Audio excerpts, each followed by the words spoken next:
he's president and CTO. He's not saying I'm CEO, I'm running the company. I'm not the head guy in charge. I don't need to be the guy, right? And it's something we talked about a lot here.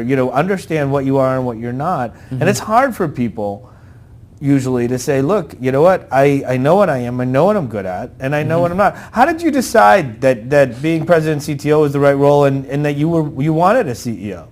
I've tried the CEO job. I didn't like it. I've owned 2 companies previously. Been there, done that, don't want to do it again?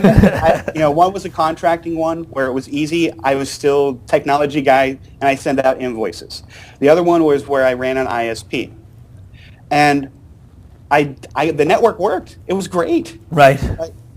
I couldn't get anybody to use it because I didn't know how to market it. I didn't know how to build the business plan. That's why I've had to bring in people who have the marketing degrees, who have the business degrees, who know how to. That's their job. That's what they do.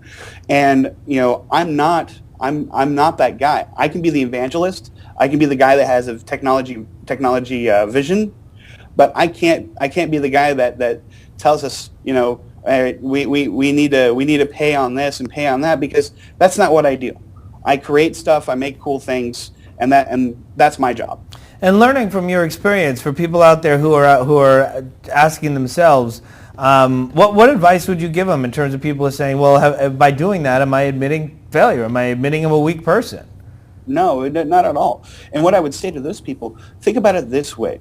If you're the guy who's the inventor, who's the programmer, who's the developer, do you really want to be bogged down with the mundane details of where the next paycheck's coming from, what the revenue model is, or would you rather be sitting there making cool stuff? And that's not saying that you couldn't do the job.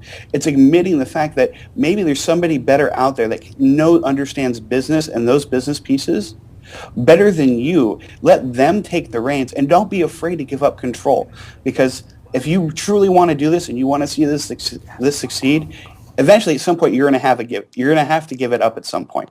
And it might as well be early on and come to a realization that's going to happen, and get it done and get it over with and move forward. And don't think it as a failure. Think it as one of your strengths. You know where your limitations are, and you know where you need help.